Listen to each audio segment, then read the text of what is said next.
Lowdown Nation, welcome aboard for episode 32 of The Lowdown with Matt. Tonight, it is my distinct pleasure to have with me Kyle and Rohan, who are two members of the band Embracing the Enemy. How are you doing tonight, fellas? Doing great. Glad to be out here tonight. Fantastic. Awesome. So, I guess we'll just get right into the subject matter at hand and go ahead and ask the first and most obvious question to both of you. How long have you been playing music individually and collectively? Kyle, you want to take this one? Sure. I've been playing since middle school, so I guess that's probably about 15-ish years. And I kind of went back and forth between lessons and self-taught. I think I took lessons a lot when I started, and then I kind of became self-taught after that. But I guess on and off 15 years or so. And then together we've been playing since freshman year of college, which is about 8 years ago. Gotcha. About the same for me, but took less classes, so I was mostly self-taught. But I kind of just self-taught from listening to the bands that I like, and then just try to do it, and now I'm here. Gotcha. So tell me about your current gear and live setup. What do you play? What do you play through? Any pedal boards? All that good stuff. Let's get technical here. You go first, Rohan, and then I'll show off my guitars. Okay. So, yeah, in terms of being a vocalist, I don't have a ton of gear. When we used to play live, I had a Voice Live Extreme 3 vocal box, and that just puts effects and stuff on my voice. Came in pretty handy for the live shows. And then a wireless microphone that I've since lost. We haven't played a show in a while, so. But yeah, that's really all the gear I have. Loading is always pretty light for me. He's got a lot more gear. Gotcha. His is jealously light because we always have to carry in the big stuff. He always sits there and talks to the crowd while we're freaking carrying. It's called networking. Schmoozing. Yeah, a lot of that. For my gear, for guitars, I like to rock a green Mayones. I use bare knuckle pickups in this one. I run it through an Axe FX 2. I know there's an Axe FX 3, but I'm old school and I like the 2 a little bit better. I got a Behringer pedal that kind of changes all the different settings on the Axe, but my setup's pretty much entirely digital. I just run through the PA straight from the Axe. I switched between this guitar and I've gotten a new kind of lead style guitar now, which is the Sir. I call it a custom tee, but it's this orange style guitar here. You'll see it in a lot of our playthroughs that we're dropping on Instagram as we kind of switch back and forth between this one and the green one for more of the rhythm section stuff. But yeah, nice. Digital and the Axe FX is what we pretty much use for our guitar stuff. Cool. So, musicians tend to collect gear. Do you have anything really unique or unusual in your gear collection or arsenal that you would like to talk about? Just anything rare or unique or sentimental or special?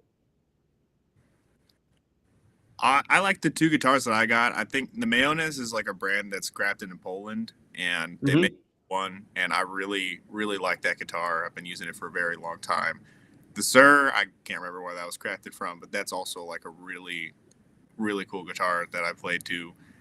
They're both sentimental for me because of how much money I've spent on them, and also because of how great they play and how awesome they are. I've always wanted a Telecaster for a long time, and I'm happy I got one.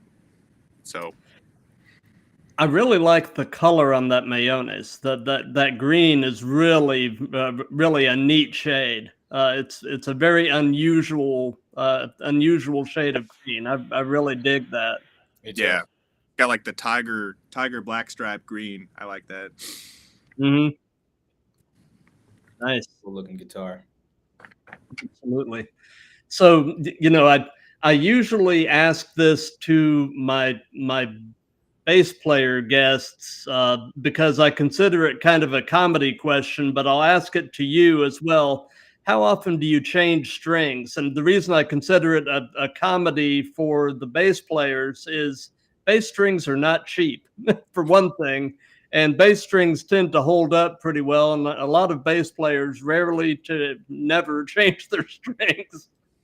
So, anyway, how often do you change strings being a guitarist? I change them before every like recording. I guess like every recording month. So like if we're going to album recording, I'll change my strings probably for that like maybe every like right before, and then like maybe halfway through recording, I'll probably change them again just to get that fresh sound. And then before every live show, which we haven't had a live show in a while, but before every live show, I'll change my strings too. And I can guarantee you, our bassist did not change his strings as often as I did, if at all. So, Got you. I think he did once. I recall I used to live with him, and I think one time I saw him changing his strings because I asked him to. they were very. He told us they were very expensive. So you were right, and he like had them custom bought because we play in a lot of low tunings. So he got them from String Joy, and he like custom ordered each string individually. So it was crazy. Oh yeah, yeah, yeah. To restring a bass, you practically have to take out a second mortgage on your house. I mean, it is just ridiculously expensive. But anyway, so individually, who would you say are some of your personal musical influences? You go first, Ron. All right. So for me, the Korn would be my number one all-time musical influence. I saw my first Korn concert when I was in middle school, and I was so just blown away and by all the music and just the performance. I was like, I want to do this. Like in some capacity, I want to be able to do this.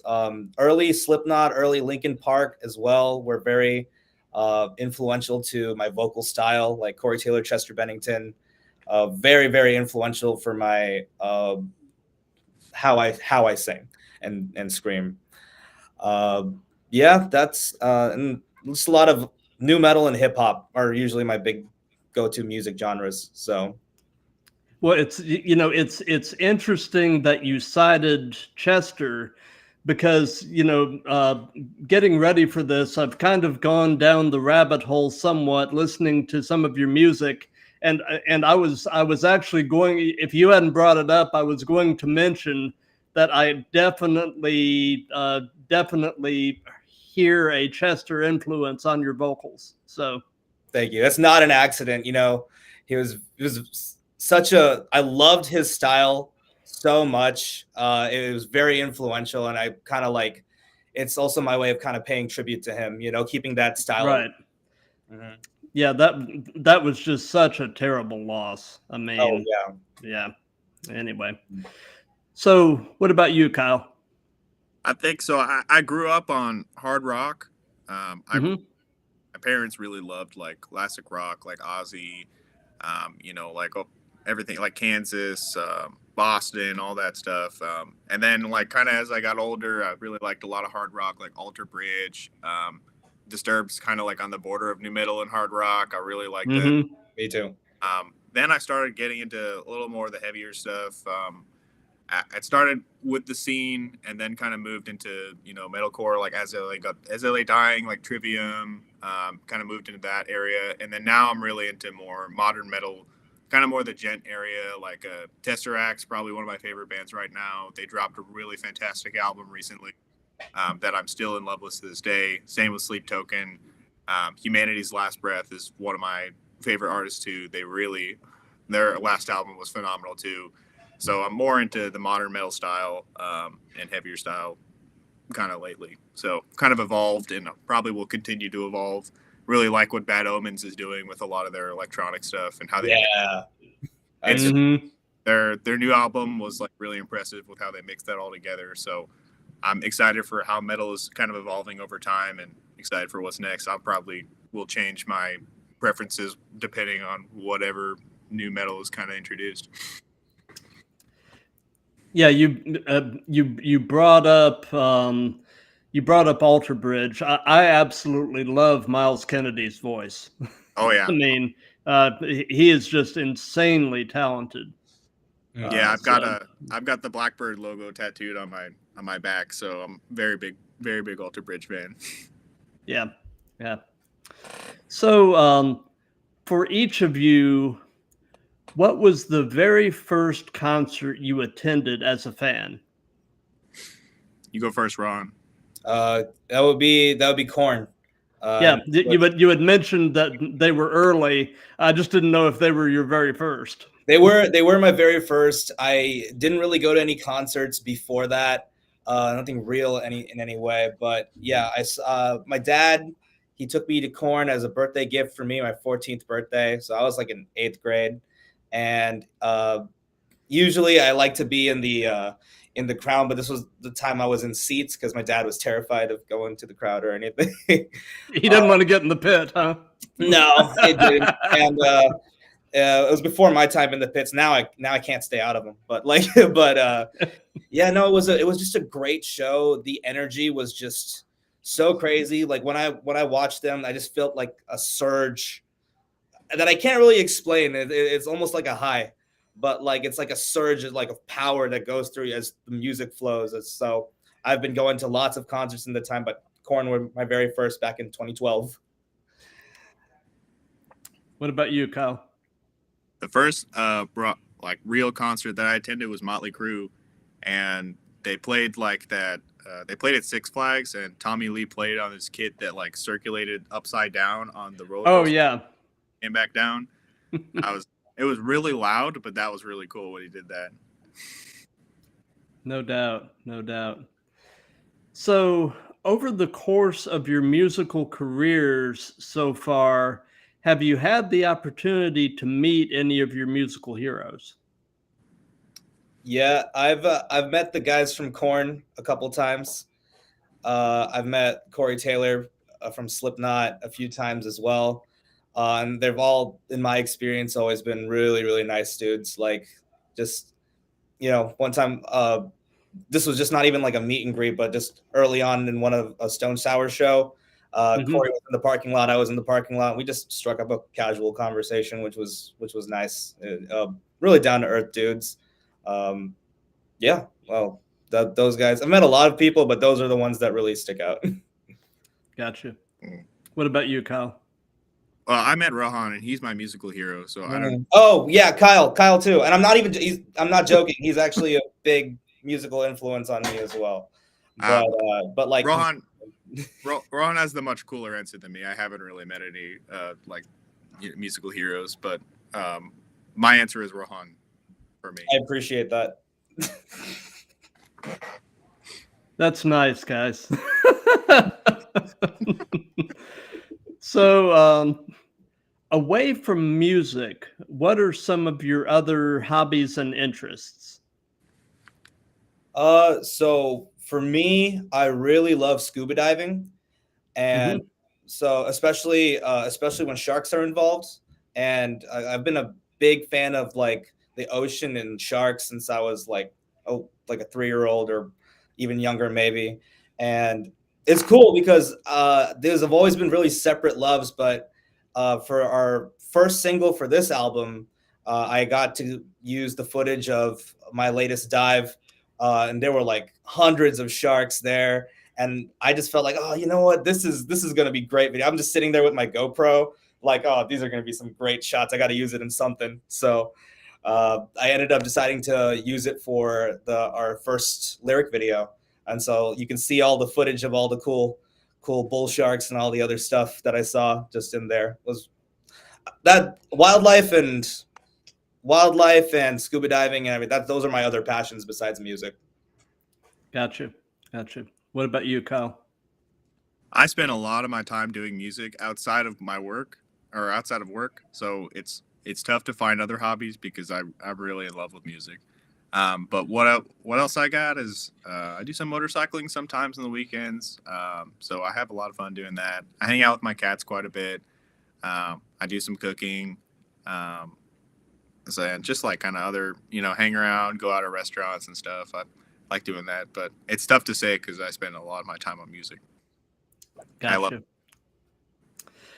Well, it's funny, Rohan, that you brought up the shark footage, because we're getting into the portion of this where we're going to be talking more about the band.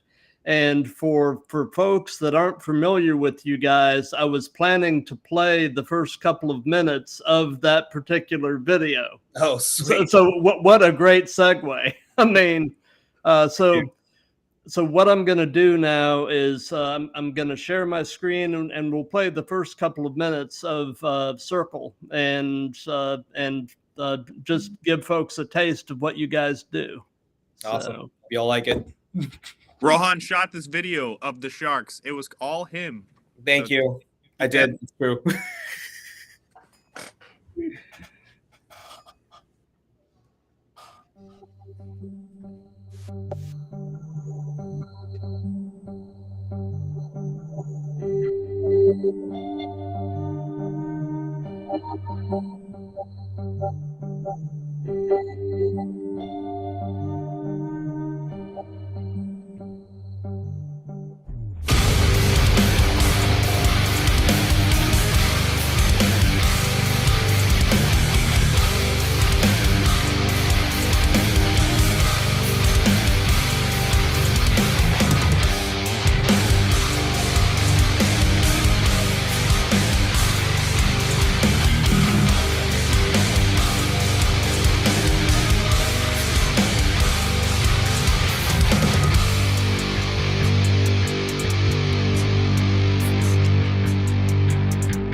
There's no escape, I'll find another way.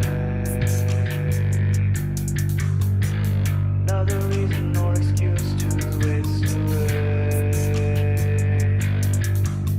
Unforgettable moment. Further revolution.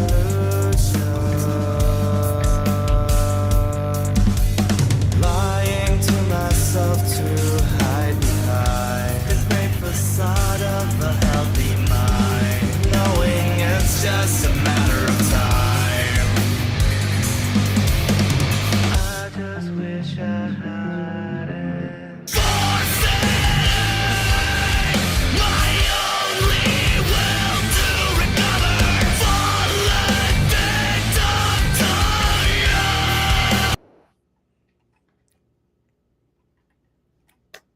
and we're back. But yeah, I can, like I was saying, I definitely pick up some Chester, and I also definitely pick up some Corn in some of your vocalizations and just your pacing. Thank you. Thank you. Yeah. And absolutely love that song. That is really, really a banger. Thank you so much. Yeah. This guy did all the instrumentals. So You got me. yeah, did all the instrumentals. I just laid some vocals on it. It is truly a team that makes the music that we make. So thank you. I'm very, very pleased. Thank you so much. That's collaboration is a beautiful thing. So, tell me about Embracing the Enemy. How long have you guys roughly been together? How did the band form? Where did the name come from? The name was actually one of the things that drew me to you guys initially. I love the name. So Yeah, thank you. tell me all about it. Yeah, so I have the way that I came up with the name was it was like, it's kind of like, so a little backstory on me, like growing up, I was always a very like rambunctious and loud kid, and I've always been told by my peers and like other people, just like, hey, you need to like kind of calm down. You have a lot of energy. Let's bring it down. Let's bring it down. That's true. That's true. Yeah. Okay. Yeah. I'm telling it's true, right? But so when with the name of the band, that's always been considered like the enemy, being loud, and being loud is what I do best. So I said, okay, I'm like that. I want to call this band like Embracing the Enemy, so that I'm going to be loud. I'm also going to make everybody else who's watching us, who's with us, listening to us, they're going to be loud. I just want to cause as much like chaos and disorder as possible, because I think it's fun. So Embracing the Enemy is like kind of my way of like, yeah, you can call it the enemy, but I'm coming back full force. You can't stop me. I like it. Thank you. Kyle, you want to talk about how long we've been around? Yeah, we tapped a little bit on it earlier, but we've been about 8 years. I think since like freshman year of college when we met at that talent show. That was about like maybe midway through our first semester freshman year. So we were all real. Yeah, 2016. So we were all like real newbies back then who like were trying to, fit in at college and meet people. So it was a really interesting experience to like meet these guys who were him and our bassist were basically playing like a Korn song together, just them two with the backing track behind them. And they were blowing up the stage. And I thought that was really fun. Rohan was like jumping on top of tables and stuff. And the talent show judges looked like they'd been hit by a tornado, like they didn't know what was going on, but everyone loved it. So that was a lot of fun. So I definitely got with those two afterwards. I was excited to find other guys who were interested in metal. And then Rohan typed his phone number into my phone wrong. So about 3 months later, once we actually ran into each other again, that's when we started contacting each other again and started meeting up and playing some shows, and it was kind of history from there. I thought I thought he ghosted me, but it turns out I just gave him the wrong phone number. And then again, we figured that out later and we're like, okay, well, now we had to make up for all this lost time. Let's start writing. Absolutely. Well, that's actually a perfect segue, because, tell me about the songwriting process within Embracing the Enemy. Is there a primary writer, or is it a completely collaborative thing? How has that gone? Kyle, you can start. Yeah, it's kind of changed over the years. I think like it started out like kind of where I'd come with more of a central idea, and then we'd kind of work together like from that. But over the years, like as everyone's kind of developed, musically and kind of gotten learned what their sound is and learned like where they rock at, then it's kind of started coming from different areas. Like our bassist will come with like most of the shell of a song, and then we finish it off. We'd have like our other guitarists like work on something for a while, and then he'd kind of come up with something. Rohan would come with some ideas where he'd come with like kind of a trap beat, or he'd sometimes come up with a little guitar part that we'd kind of morph into a song. But more like the more recent album has kind of been back to that, like I guess like I mostly start with like a centralized idea, and then Rohan builds the vocals off of that. And it's kind of, but there's a lot of it that's like, we review it a lot back and forth with the different groups, and like we go back and forth. It's really interesting working virtually. It's a very different experience than when we're all together as a band. This one's more of a send things back and forth versus we're all in the same space and we can jam together. I get that question a lot from all my friends, like, oh, you're in a virtual band, how does that work? And it's tough at times, and it also kind of rocks at times, because sometimes like when you're in a room trying to write a song, you butt heads a lot. And I know Rohan can definitely agree with that it's sometimes really hard to like be in a room and try to write a song together, because everyone like wants the song to go in a different direction.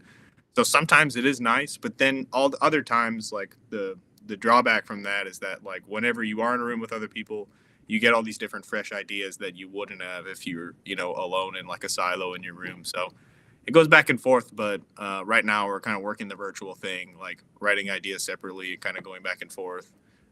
So mostly the instrumentals kind of come from me, and then like Rohan will write like a book on them for more of the recent stuff. Yeah, for most of this upcoming album, we did exactly what Kyle said, but like there were still a couple songs where we try to meet up once a year, and a couple of those times we just wrote some songs just all in the same room because it's a different process when Kyle comes up with something and I lay stuff on it. It's different from when we're both like cooking in the studio at the same time. And yeah, we do, every now again we butt heads and everything, but you still get some really, really cool ideas while you're still in the room. The only sad part about it really is that we don't really get to play live. We're hoping to fix that at some point, but as of right now, there's just not a way for us to do that, So, Gotcha. yeah, but that's that. So, I guess with the geographical issues, currently, I guess it's fair to say that embracing the enemy is not a full-time thing. So, tell me about your day jobs. Yeah, so I'm currently in between jobs. We all met at Purdue because we were all pursuing our degrees. I got my degree in computer science, and currently in between. See, just job interviews and just job apps. I did some automation stuff at a company last year. That was just a temporary position, looking for a good, solid, like groundbreaking job. Gotcha. Mm. What about you, Kyle? I work as a mechanical maintenance engineer for Chevron Phillips. So I'm nice. down in oil and gas in Houston and making the money. Must be nice. I'm just kidding. So in the times that you have had the opportunity to play live, if you can narrow it down to one or two little anecdotes, what have been some of the most interesting experiences you've had playing live? Check out. Yeah, sure, you go. Okay. I think one of our most fun shows is we opened up for the rapper Ugly God. And this was in like 2019, and when I think like SoundCloud rap and trap music were like really popular in our college at least. And I got sucked into that. So I was also a big fan of like Ugly God at the time. And I was like, you know what? We've been playing shows at this venue. Let's see if we can. And somehow we got it. I kind of just wanted to see all like the rappers like faces when a metal band would take the stage. And I just wanted to shock some people, but it turns out a lot of them actually really liked us. And that was cool. That was probably the biggest crowd we'd ever played. And then that was all part of like a little tour. We were playing the same venue the next day for some indie band festival. So we're like, you know what? We're not rock stars, but let's pretend for this one. So we got a hotel room, like a suite, and we like threw a party, and we went to the zoo the next day. We made a whole trip of it just because we were like, yeah, this is we're students. We can't really be away for more than a weekend. So let's make this weekend our rock star bullshit, whatever we wanted to do. So. Got you. I don't know if you had noticed, but Jillian over on YouTube was very complimentary about your video. I'm putting her comments back on the screen. Oh yeah, she definitely liked the shark footage, and she said your song slaps. So thank you, Jillian. Appreciate it. That's my girlfriend. Yeah, so that's thank you. I appreciate all the love. Love to see it. We love to see it. Yeah.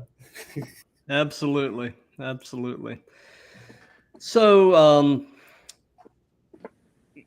I know that at least for right now, you guys really aren't having much opportunity to play live, but do you have a favorite Embracing the Enemy song to play live? So far, Dominant Gene, off our first album. When we did play live, we really didn't get to play any of our second album live. That was when COVID hit and we all graduated. But when we used to play songs from our first album, The Anomaly, and Dominant Gene is always what we would end with. We would do like a similar. We would have like a little spot in the middle of the song where I'd try to rile everybody up and just be like, all right, I need everybody to go fucking crazy right now. And so just like rile everybody up and like, come on, can you hear me? Let's go. And then after that, the crowd would usually like at these smaller shows, the crowds are always standing in the back. So I'm like, I'm giving you the opportunity. Come up, get up here and go hard. So that was always my favorite part of playing shows. Kyle, you? No, you rocked it. The Dominant Gene was a lot of fun. We'd kind of like, it'd be like one of those slingshot efforts where we'd pull everybody back, and then Rohan would try to like get a little pit going, and it was pretty funny because we'd be playing in front of college kids who like had never known what a pit is in their life, and they'd be trying to figure it out. And then like once we'd hit the drop, everyone would just be running around in circles, and they'd have no idea what's going on. This is exactly what you need to do. That's all I was asking for. So it was a lot of fun to see from the stage, but so that was a lot of fun, and I'm glad we got to play a lot of those shows, and I like playing that song a lot. So good times. Very cool. So this is a question for each of you. What is your actual hometown, and what is your favorite thing about your hometown? Okay. Yeah. So I grew up in San Jose, California, and Kyle. I lived around quite a bit. I was born in Buffalo, but my family's currently in Charlotte, North Carolina. But I currently live in Texas, so it's tough to say where I've actually been from. But I guess I'm born in Buffalo, so I guess that's my hometown. I don't know. We consider our band's hometown to be like where Purdue was, so like West Lafayette, Indiana. Yeah.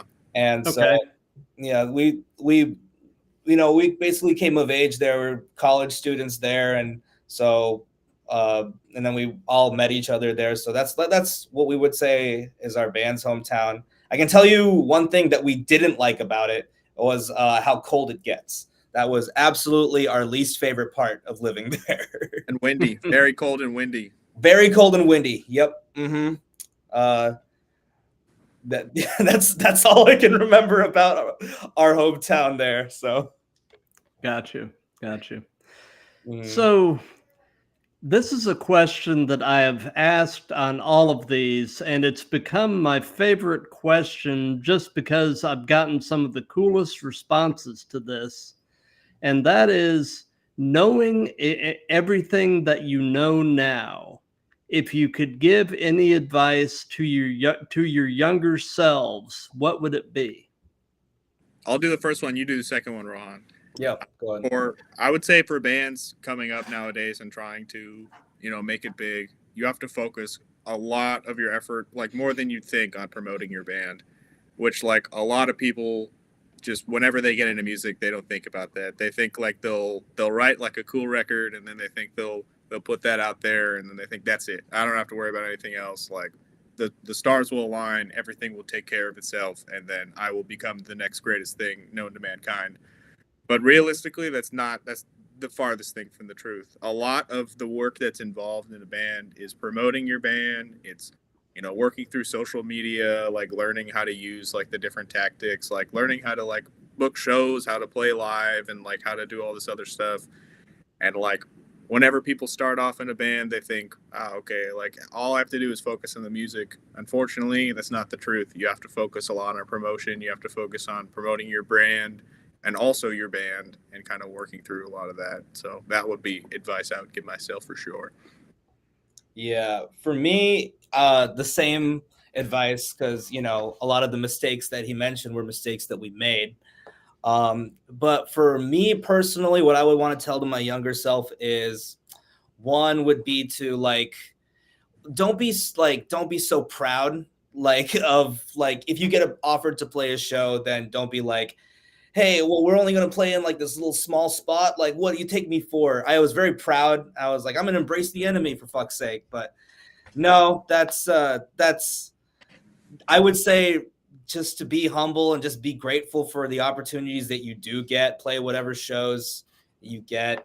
And yeah, focus on promotion as well, because just because you write a really good album doesn't mean it's going anywhere.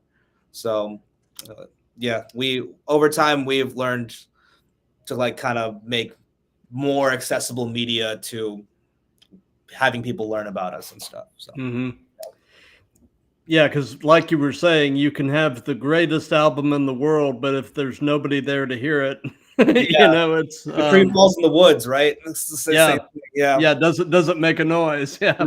Yeah. So do you guys have any suggestions for any other, I guess, for lack of a better term, up and coming bands to check out or potentially reach out to do one of these live stream chats? Yeah, I'll start. Me and our bassist Vishnu have a side project that's another band called Coronis. It's also metal, but it's more focused on very like progressive metal. So it's a like Dream Theater type stuff. Yeah, it's more like that style with like a modern metal twist, where each album is like its own concept album, where each song is like a segment of the story that like the whole album is part of, and we do different like lyrical themes and conceptual themes for each album. It's very different than Embracing the Enemy. Embracing the Enemy is more of your hard hitter, like, you know, like really brutal bra, and it's got like Rohan's awesome like killer vocals on it. So the bands are very different, but that's if you're into more of that sort of thing, like more of the progressive style, that's a good avenue to go if you like our style. They're really cool. They're really cool. I'm a big fan. Awesome. Yeah. I will reach back out to you and you know, hopefully we can arrange to get you guys on and talk about that side of things. Cause yeah, that would be great. I mean, personally, I'm a big Dream Theater fan. I absolutely, you know, being a bass player, I love John Mayung's playing. I mean, he just is otherworldly. All of those guys are really. Yeah, he is much better than I could ever dream to be. No pun intended, but yes. Yeah. Yeah. I'm also going to be the same and plug my other project, but me and one of my friends, we started a rap side project, and I don't know if you're into the like hip hop as much, but we have like we have a song called Parasite. The group is called Aposematic. And that's kind of taken a backseat for a while since I've been so focused on working on this album with Embracing the Enemy. But, you know, after we take an album, we don't want to immediately start writing again. So I'll probably start working on some stuff with him soon. So hopefully when we have some stuff popping off, hopefully you'll give us a call. We can talk about that too. Absolutely. You know, actually, every month I've been doing a new music spotlight show where basically, like if in a particular month, if you have a new song dropping, what I do on the show is I'll play the new song in its entirety, and then, you know, have members of the band basically talk about that particular song, the meaning, the songwriting process, the recording process, things like that, you know, because it's just an additional way to get new music played. You know, I mean, my particular show is not, it's not tiny, but it's far from huge, but it's growing, you know. And I just, you know, I've really enjoyed doing the new music shows because I've actually been able to actually introduce a few bands to each other and and when that sort of thing happens, you never know what it could eventually lead to in terms of collaboration or whatever, so it's been pretty cool. But consider you guys as having a standing invitation. When you've got new stuff, let me know and we'll get you on a new music show. Oh, thanks, man. I appreciate that. That's actually a great segue. We are dropping a new song day after tomorrow, actually. So we got 2 songs from our album that are currently out, and then the third one is going to drop on Friday. There's going to be one more single, and then we're just going to drop the full thing. So nice. But yeah, we can try to arrange to get something on for the August show. We can either have you guys back on live, or we can pre-record a segment for that show. I've done both, and it works fine. So yeah, no, that'd be great. But something else that I've done on all of these that's just been kind of fun is I've let the current guest pose a question for the next guest. And so one of my recent guests was a guy named Chris Cassine, who is the bass player for a band out in Kansas City called Scarlet View. And he posed a question that if you were stranded on a desert island and could only have one instrument, what would it be?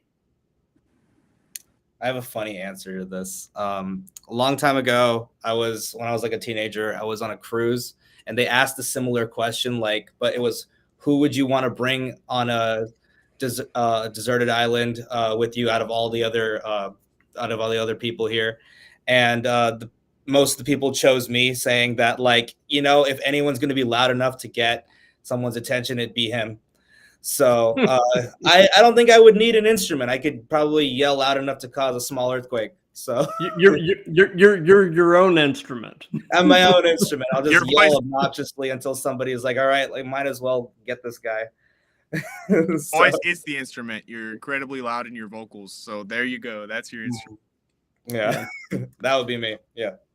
So I'm presuming in your case, Kyle, it would be some type of guitar. Is there a particular guitar that you would, if you could only have one?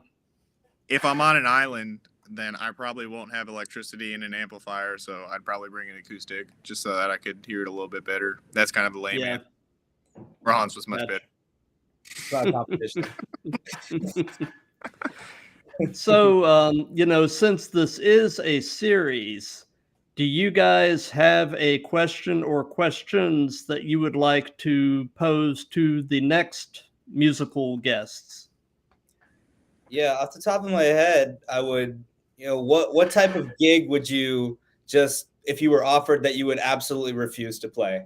It's a gig, but the conditions are so poor that you just would, nope, I don't want anything to do with this. What kind of gig? I like it. Thank you. What about you, Kyle? You got anything? No, Rohan's is much better than anything I could think of. Okay. Rohan, how would you answer that question? How would I answer that question? I don't know. Well, like I mentioned earlier, I would tell myself to just be grateful for any gigs that I'm offered. But maybe if it was in a place that just smelled horrible or was very disease ridden or just, I don't know, really gross, I guess that would probably affect my vocals anyway. So I'd be like, nah, I can't perform to my fullest here because it smells like shit. But I guess that would be it. Other than that, I would hope to not be too proud to play any smaller shows or whatever. So Gotcha. So you guys have the new album coming in September, correct? Yep. September 13th, our new album Nihilist comes out on all platforms. Friday, September 13th. Friday, September 13th. Friday the 13th. Yeah, that's right. Forgot about that. Nice. Well, without, I guess, I won't ask the magicians to reveal too much of their tricks, but what can you tell us about the new album? You want to go first? I'll come in after. I think our band takes a very different direction with this new album. I like to think it's got like kind of a mood of its own. It's a lot darker. It's very heavy, and it's got like this weird melancholic vibe that's very difficult to describe, but it's really addicting. At the same time, it's got a lot of very fun riffs. It's massive, it's huge, it's powerful, and it's also just really angry at times. And sometimes, like when I'm listening to it, just like testing it out, it feels like it's almost alive, and I think that's really cool. It's I think, in my opinion, it's far beyond the rest of the work that we've done, and it's kind of like it's where we've really found our sound, and I think like I don't mean to overhype it too much, but it's definitely something fantastic that I think everyone should listen to, or at least everyone who's into like that kind of metal. I would go even further and just say everyone should probably listen to it because, as big of metalheads as we are, as I mentioned earlier, I'm also a very big hip hop fan. And I think that not that I'm like rapping all over the place. I do every now and again, but like it shows even in like the really heavy metal songs, like the way that I spit or I scream, like it's a very unique album, I would say. And, it does blow everything else out of the water that we have. We have 2 albums out on Spotify right now. And, we had, I'm trying to find the right way to say this. We had a lot of rules for ourselves back in the day when we were writing our early music. We were very much like, this song has to be verse, chorus, bridge over here. Like we were structuring our songs. For this album, we said no rules. We just do whatever we want. So some songs have no like repeating chorus like the ones that dropped. And some songs we do go back to that verse, chorus style. But we didn't limit ourselves. And we like some of the lyrical choices that we would have thought were too crazy back then. We were like, yeah, screw it. Let's just do it. Let's just make an album that we ourselves would enjoy. And it'll be authentic. And I'm sure that everyone else is gonna feel the same way. I'm very proud of the lyrics on this album. We're gonna have like lyrical streams or like streaming videos with the lyrics on the screen and everything. I would encourage everybody to listen with the lyrics because I'm very proud of them and I want people to hear what I'm saying. So. Absolutely. Well, Jillian gave some further encouragement that I put up on the screen. So. Oh yeah, overhype it. You can't overhype it. It's really an album apart. I think that even if you don't like it, like that's fine, but like give it a chance. Give the whole thing a run through front to back. I don't think you'll be disappointed. Absolutely. Well, a guitarist from a local Atlanta band called Death Blender actually put a comment in the Instagram chat saying, that he hasn't had a chance to listen to you guys yet, but when you said Korn, he got excited. Good. Well, I hope you enjoy because, I mean, like I said, Korn is my all-time favorite band, and I think that the music reflects that, So all our styles kind of merged into one. That's what we are, and Korn is absolutely at the top of my list. So I love the name Death Blender. That's amazing. Death Blender, also, yeah, that's sick. That's a sick. I love that. You should absolutely check out Death Blender. They've got their stuff on Spotify, and I've seen them play live twice, and they put on a very intense show. They are a lot of fun. That's what I like to hear. All right, I'm definitely checking them out like right after this. Yeah, absolutely. So we're getting toward the end of things now. So beyond the new album, do you have any other upcoming stuff you'd like to hype? Yeah. Outside of music, I've been working with one of my friends, Chris Yen, on some films, and hopefully we'll collab on some other stuff. But like he's got a project called Suburban Story that's coming. That's winning the short film festival circuit right now. So that's hopefully going to come out on YouTube. Hopefully, don't quote me on anything, but that's just what I hear, that it'll hopefully be out on YouTube at some point for everyone to see. But you should also go check it out. If look up Suburban Story, Chris Yen. If that is coming into the area near you, that's a film that I had the pleasure of working on, and he's got some new projects coming out as well that I would love to hype. And some of them I'll be in it, some of them I won't, but it's all great. So if I were to pick anything, I would pick that. I think for this upcoming album, the upcoming album's really hyped for Embrace the Enemy, but keep a lookout on our socials because we have a lot of funny skits that are coming up that I think people will really, really enjoy. I know, like, they're pretty funny, and I like to look at them every once in a while and laugh at them, and I think they're worth watching. So yes, follow us on our socials to stay in tune with those skits because they're coming up and they're pretty funny. Yeah, we haven't dropped any like really funny ones. I mean, like we have a couple, but like we've mostly have just been kind of like lyric snippets and stuff. But as our not this upcoming single, but the single after that, we got a lot of funny stuff coming. So stay tuned for I'll follow our socials for that. Absolutely. I tried to put as at least the socials of yours that I could find on the ticker on the bottom of the screen. So, oh yeah. So hopefully that's pretty much all of it. Yeah, I think so. Okay. But anyway, we're pretty much at the end of things. So thank you guys for your time. I mean, this has really been a lot of fun, and I've definitely gotten a lot out of this.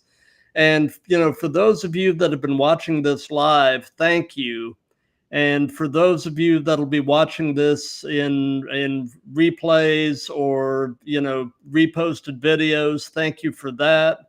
If you like what we've got going here, spread the word. This thing's really starting to take on a life of its own, and I'm just excited to be along for the ride and see it grow. And everybody have a safe night, a safe and productive rest of your week, and just thank you. I'm just really grateful for all of this. Thank you for taking the time to talk to us and everything. We enjoyed talking about all of our stuff, and it's been great. So thank you so much. Thanks for having us. This has really been a blast.